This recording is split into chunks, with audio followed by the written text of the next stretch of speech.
Tai šiandien turiu tokį džiaugsmą dalinti su jumis Dievo žodžiu. Ir iš tikrųjų tai džiaugsmą ne dėl to, kad man patinka kalbėti prie žmonės, bet dėl to, kad aš esu, jau ne vieną kartą įsitikinau, kad kai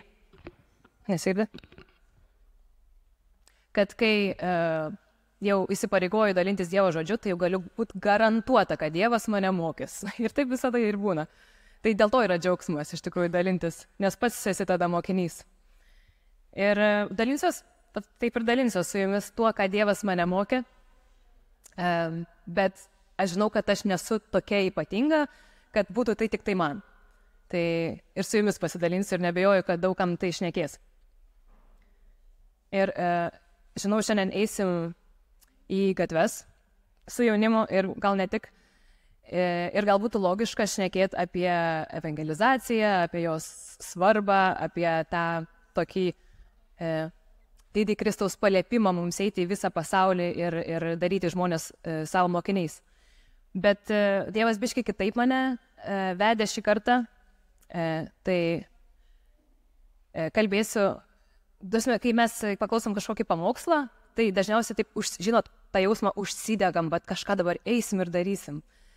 Bet šiandien norėčiau, kad užsidegtume daugiau būti, nei daryti. Ir kad noriu tiesiog nuimti nuo jūsų tokią, kaip čia, spaudimą, lėkti, bėgti kažkur.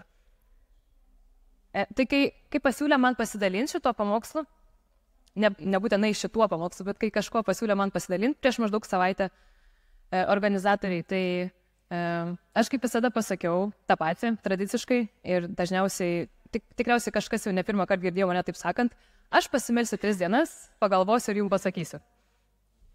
Ir taip ir padariau. Ir per tas 3 dienas stengiausi išsigryninti savo širdies motyvus. Kodėl aš noriu kalbėti jums.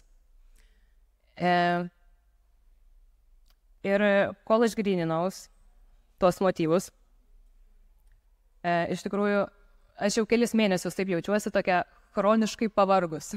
Čia gal pavasaris, nežinau, gal tikriausiai apsikrovau per daug visokių veiklų kasdien. Tai čia visokių gal faktorių gali būti, bet vienas iš jų tikrai žinau yra tas, kad pastebėjau neseniai, kad aš savo dieną planuoju taip, tarsi bandau įkišti Dievą į savo dieną. Vietoj to, kad savo dieną planuočiau aplink Dievą. Ir žinau, tai yra tikrai vienas toks faktorius, dėl ko aš jaučiausi pavargus labai ilgą laiką. Ir žinot, kai būni pavargęs, tai yra tokia tendencija pasidaryti labai tokiu savanaudišku žmogum. Nes tada viskas būna apie mane. Man reikia pailsėti, man reikia atsigauti, man reikia laiko savo. Ir nestebuklas, kad ir man taip atsitiko. Tai kai gryninau tuos motyvus, kodėl noriu kalbėti, tai sukosi 2 mintis mano galvoj. Tai pirma, būtų gera vėl pasijausti reikalingai ir naudingai, kai kalbėsiu, tarnaujant. Ir antra mintis, kad galbūt aš esu tas žmogus, kuris labiausiai tinka šitai roliai. Ir supratau, kad tai yra visiškai, tokie absoliučiai prasti motyvai. Tragiški, nes viskas yra apie mane. Ir kai aš supratau, kad ta motyvacija mano nekokia, aš ir pasakiau organizatoriam, kad nešnekėsiu. Nebuvo taip, aš gerai apie tai pagalvojau ir pasakiau, kad nešnekėsiu. Ir tada, kai jau atsisakiau, kitą dieną buvau darbe ir po to atsisakymo kitą dieną Dievas pradėjo man šnekėti, ką aš turėčiau šnekėti jums. Ir aš niekiek nenustebau, nes Dievas man dažnai tai padaro. Kažko atsisakau, o tada kažką grąžina.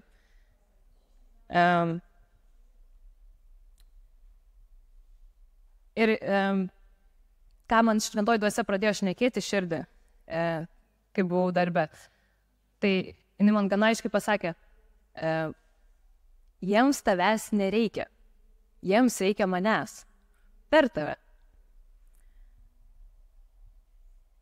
Ir jei būčiau ėjus pamokslauti savo su tuo tokiu pirminiu motyvu, būti reikalinga, naudinga, tai viskas, ką būčiau galėjus jums pasiūlyti, tai save pačią. Savo mintis, savo žodžius. Ir dėl to šventoji dvasia man ir pasakė, jiems nereikia tavęs. Nes žinojo, kad jeigu aš kažką darysiu iš tos motyvacijos, kai viskas apie mane, tai jisai negalės manęs taip naudoti, kaip norėtų.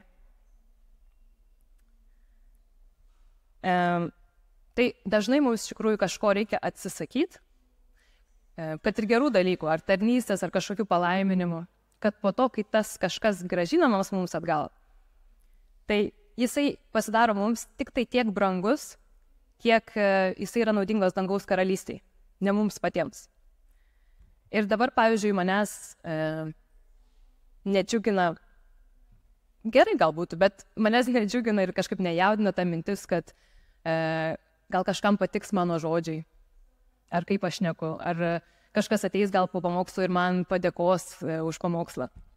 Bet dabar mane tikrai džiugina ta mintis, kad galbūt, kai aš kalbėsiu, kažkas pasisodins jūsų širdise ir kažkas labai gražaus išauks dangaus karalystės šlovėje.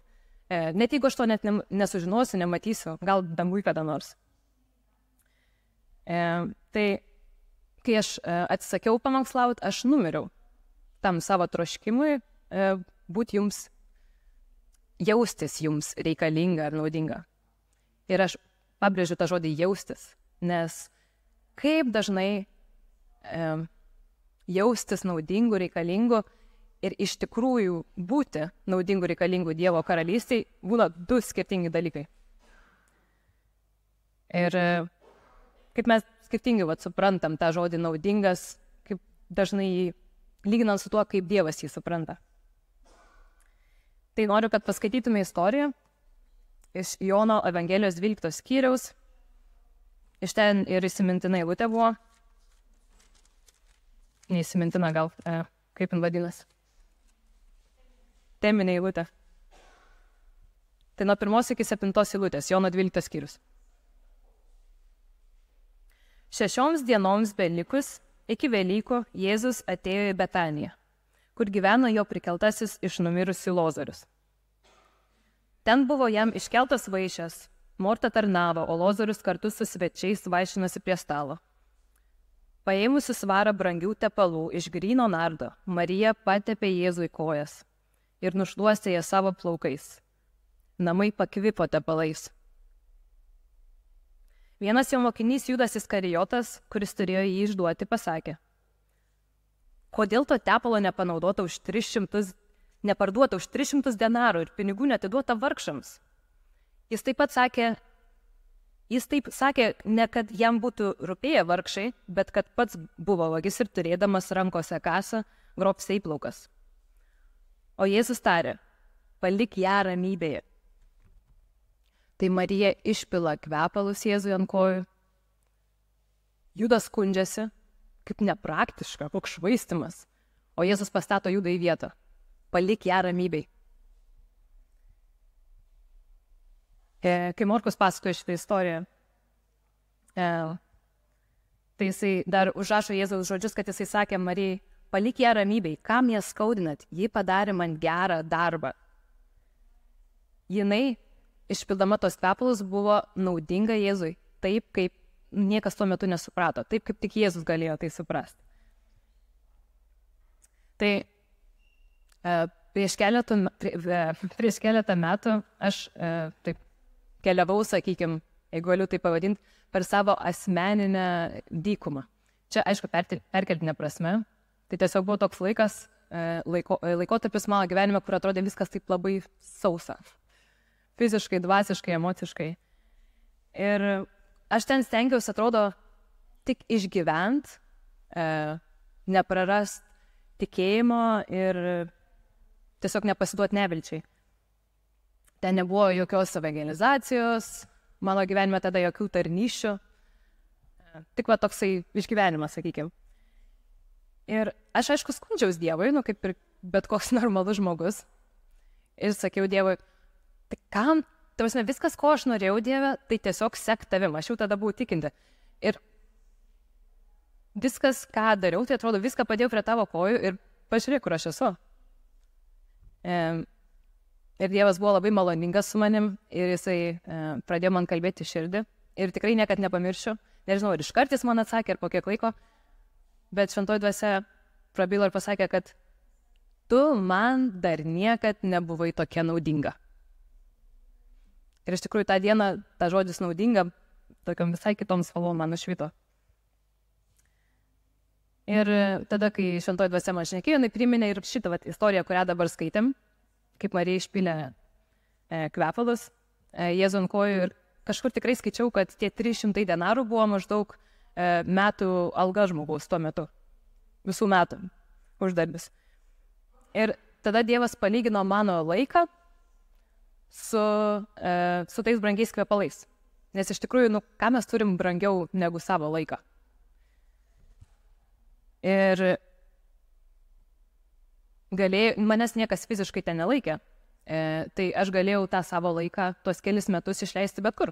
Galėjau išleisti linksmybėm, galėjau išleisti ir kažką darydama labai labai tokio vertingo, prasmingo, tarnaujant bažnyčiai, arba tarnaujant šeimoje, arba tarnaujant vargšam, kaip Judas čia pasiūlė. Bet aš pasirinkau pasilikti toj labai tokioj nepatogioj situacijoje, tiesiog laukti, nes Dievas man kai ką pažadėjo ir tiesiog išpilt, taip savo laiką jam ant kojų. Ir žinau, kad daug kas, bent jau keli žmonės į mane žiūrėjo kreivai dėl to, nes, koks švaistimas laiko, kokia nesąmonė jo, pasaulio akim žiūrint. Ir aš manau, kad mums visiems reikia numirti daugam, bet ir plus tam savo įsitikinimui, ką reiškia būti naudingu Dievui, tai savo nuomonei. Nes Izaijo 55 skyrius sako, jo mintis ne mūsų mintis, čia aš jau perfrazuoju, kad jo mintis ne mūsų mintis, jo keliai ne mūsų keliai, kaip aukštas dangus, viršum žemės, taip jo keliai viršė mūsų kelius, o jo mintis mūsų mintis, čia iš 55 skyrius. Tai žodžiu, dažnai Dievo mintis mūsų nesutampa. Tai kaip galim numirti šitam tokiam naudingumo stabui? Tai gyvendami paprastą ir lėtą gyvenimą. Tai jei nebūčiau visų pirma leidus savo prilėtintas 3 dienas, kai man pasiūlė pamokslauti, tai būčiau praradus tą tokią gražią progą mokytis iš Dievo. Šitas visas pamokas, kuriomis su jumis dalinuosi dabar, aš būčiau jas tiesiog praradus.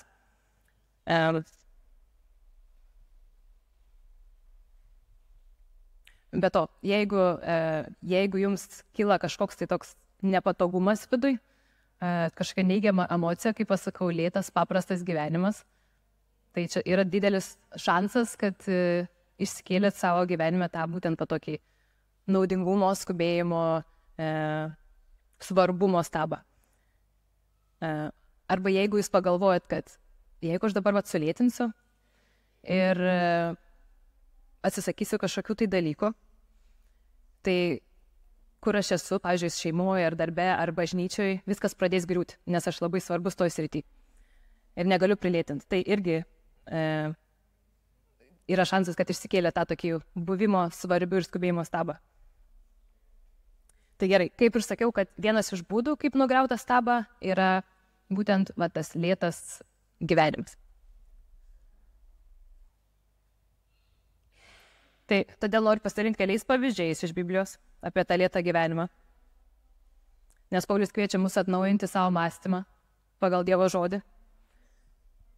Ir galim tai padaryti skaitydami jo žodį ir klausydami ir tiesiog mąstydami apie jį. Tai Jėzus palygino dangaus karalystę su garstyčios grūdeliu, su garstyčios sėkla. Ir pastebėjot, kad augalai niekad neskuba augti. Jie kažkaip neužsijama nerimu, žiūrėdami, nesižvalgo ir nenerimauja, kad žiūri į šitą krūmą. Kodėl jis 2 už mane jau didesnis? Aš per metus sprindį paaugau. Tikriausiai dėl to, kad tas krūmas yra krūmas, o tu esi ąžuolas. Tai jie kažkaip nesijaudina, kad nespės išpildyti savo kažkokį pašaukimą.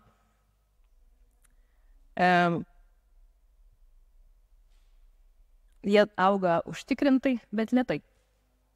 Ir Kristus irgi yra ta garstyčia. Garstyčia yra dangaus karalystė, o Kristus yra karalius. ir viskas iš tikrųjų yra pagal jį. Tai galim sakyti, kad jisai yra ta garstyčia. Ir jisai labai lėtai augo tuos 30 metų šitoj žemėj. Kodėl sakau lėtai? Dėl to, kad mes beveik nieko apie jį nežinom per tos 31 metų. Yra vos kelios istorijos, galima ant pirštų suskaičiuoti iš jo vaikystės, paauglystės. Bet jis per tos 30 metų iš tikrųjų nepadarė kažkokio jokio didelio stebuklo ir kažkaip sugebėjo nesijaudint, kad jis nesuspės įvykdyti savo gyvenimo pašaukimo, ar kad jisai nesuspės patapti žymių, įtakingų ar kažkokių sėkmingų pagal šio pasaulio standartus. Jis kažkaip žinojo, tokį gilų įsitikinimą turėjo, jeigu taip neskubėjo, kad visas tas lėtas augimas nėra nei kiek laiko švaistimas.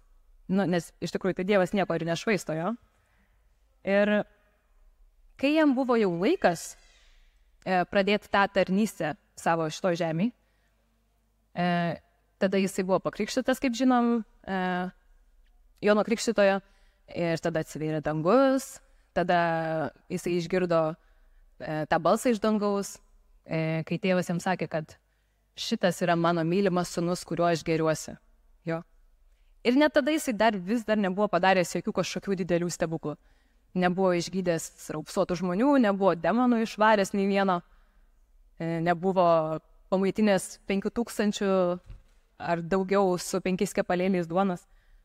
Jis tuos 30 metų užsiminėdavo visiškai paprastais, tokiais kasdieniais, net nuobodžiais dalykais. Tikriausiai rūpinosi savo šeimą, tikriausiai dirbo, gal mokėsi kaip tvarkyti su finansais, galbūt taupė.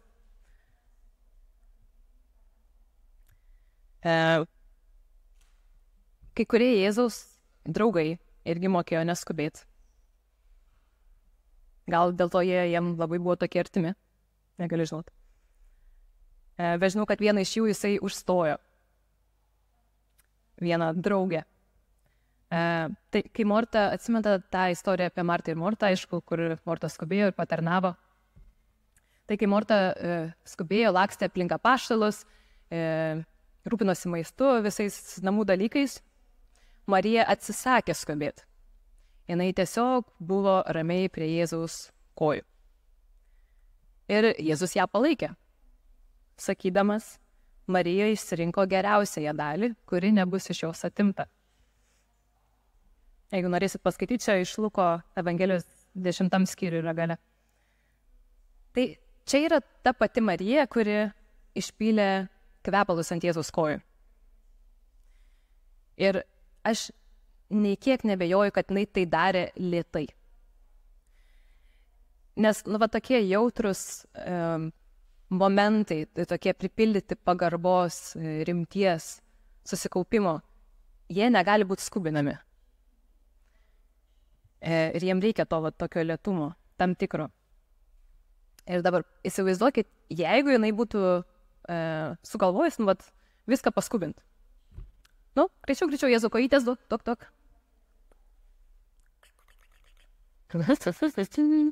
Tos plaukais. Viskas, buvo smagu pasitarnauti. Aš nebandau kažkaip išsityčioti šitos istorijos tikrai, bet tiesiog noriu atkreipti dėmesį, kaip kartais mes, jinai taip netrodė beje, mes kartais taip atrodom, taip absurdiškai, kai bandom skubinti kažkokias tarnystės Dievui. Jisai su mumis tai neskuba, bet mes kartais bandom žmogiškai. Jo? Ir taip, žinau Dieve, kad tu mane pašaukei, kaip ir išpilt savo gyvenimą tau ant kojų, paguldyti save, padėti kaip auką, aš 5 minutės turiu. Tikiuosi spėsim, nes kažkokių reikalų man ten yra. Vis aišku, sutirštų spalvas, bet dažnai mūsų širdies motyvacija gili, taip mums sako. Kas yra pasinaudojęs iš jūsų, apie šitą dalyką šią savaitę mąsčiau, kas yra pasinaudojęs balso žinučių pagreitinimo funkciją? Jeigu kas nors nežino, yra tokia funkcija Messenger'e arba WhatsApp'e, jeigu draugas atsiunčia ilgą žinutę tau balso, su daug ten tarpų, apmąstymų, visokios filosofijos, gali jį pagreitinti. 1 kartą, 2 kartus, 3, net 5, 10 gal jau nebeapsimoka, bandžiau, nelabai jau supranti, ką sako, bet 5 kartus pats tas. Bet gauti tą informaciją iš tos žinutės. Ir aš mačiau, kad kartais mes bandom susitikti su Dievu ir va taip padaryti jam, pagreitinti jo balsą.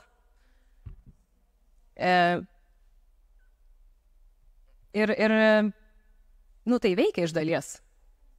Mes galim gauti tą naudingą informaciją, nes kad ir kaip greit skaitysim Dievo žodį, jis visą laiką bus naudingas mums. Bet ko mes norim, tada tik tai tą ir gausim. Mes gausim informaciją.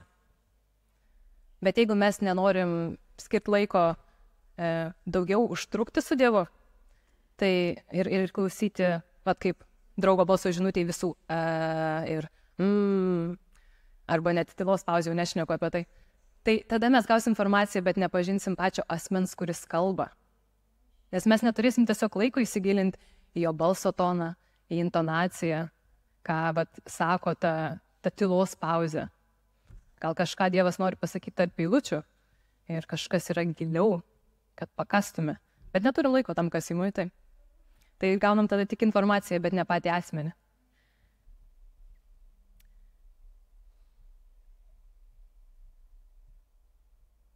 Ir jeigu mes visada norim skubėti, ir aš žinau tą jausmą, nes panašiai jaučiausi paskutinius kokius 0,5 metų.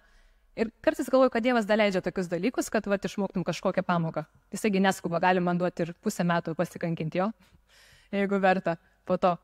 Tai jeigu mes norim visą laiką skubėti ir netgi darydami gerus dalykus, ten evangelizuodami gatvėje, ar lankydami ten kokius ligonius, ar dar kažką, ar tiesiog leisdami laiką su Dievu, tai yra didelis šansas, kad mes pamiršom tiesiog savo pirmąją meilę.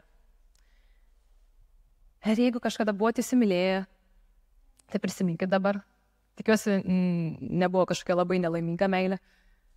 Ir prisiminkit, kaip tada atrodydavo, kad jum, kai esate su tuo žmogum, jums daugiau atrodo nieko nereikia, visiška pilnatvė, gali spoksoti jo ar jos akis valandų valandas, ar tiesiog sėdėti apsikabinus ir daugiau nieko nereikia.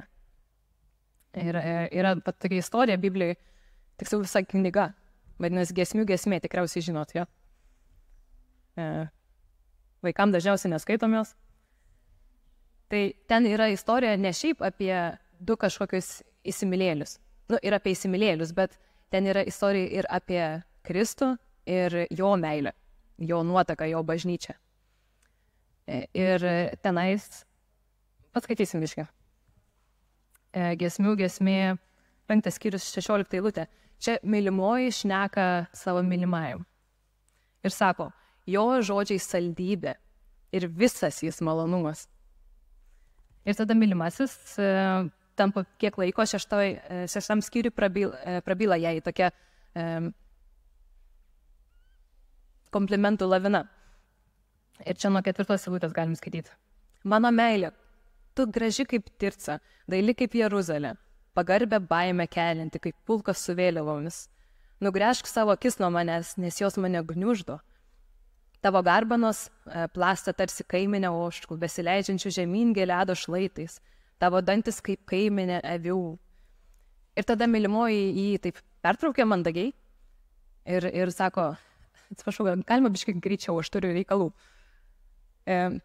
Nesąmonė, jo.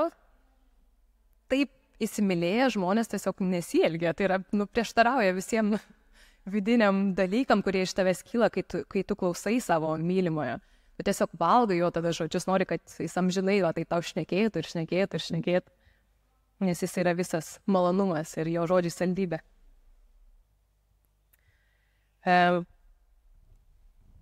Ir aš suprantu, kad kartais yra laikas tikrai, kada reikia paskubėti, bet kuo daugiau žiūriu į mūsų neskubantį Kristų, tuo daugiau atrodo mane visukasi mintis, kad viešpatie, kur man skubėti? Pas tave yra gyvybės žodžiai, gyvenimo žodžiai. Ir aš žinau, kad kartais skubam, kad tiesiog pasijaustume gyvi. Kad jaustumėmės, kad vat, mūsų gyvenime kažkas vyksta tikrai tokio prasmingo.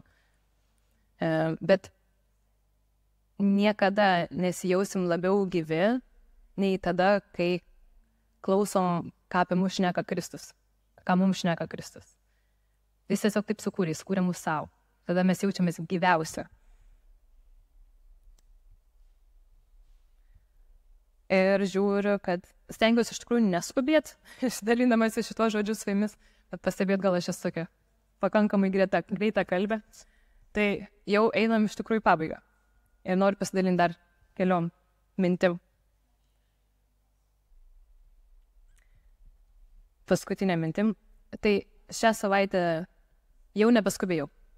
Ir leidau savo užtrukti tiesiog su Dievu. Ir leidau laiką su juo. Tiesiog skaičiau jo žodį, su arbata sėdėjau savo mėgstamam fotelį. Ir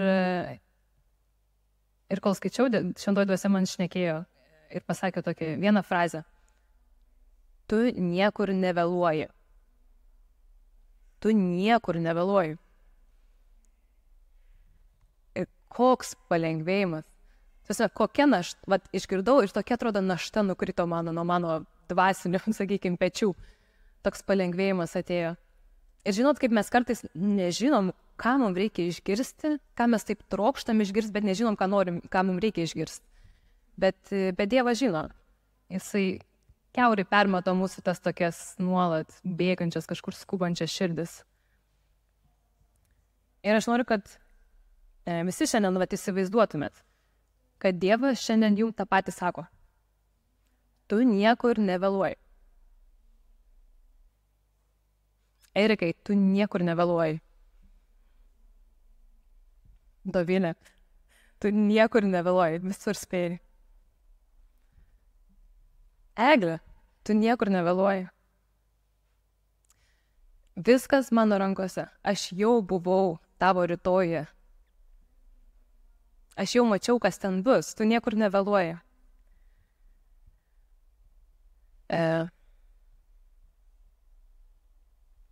Jo. Užsirašiau dar tokį pažadą iš Dievo, kad Dievas mums sako, tai šiandien pasiliksi manyje, o mano žodžiai pasiliks tavyje, tai aš galėsiu padaryti per tave daugiau per vieną dieną, negu tu stengi savo jėgom padaryti per 30 metų. Tu niekur nevėluoji. Ir kai šiandien, žinau, kad eisim į gatves, į miestą, ar į parką, kažkur, kur bus judesys, kur bus programa, noriu pakviesti, kad eitume su tom, reikia laikytis tos programos, bet eikim su neskubančiom širdim. Ir nebijokim užtrukti, jeigu Dievas kažkur norės, kad ilgiau užtruktume gal maldoj, tam vidiniam pokalbį su Dievu. Kad Dieve, mūsų laikas tavo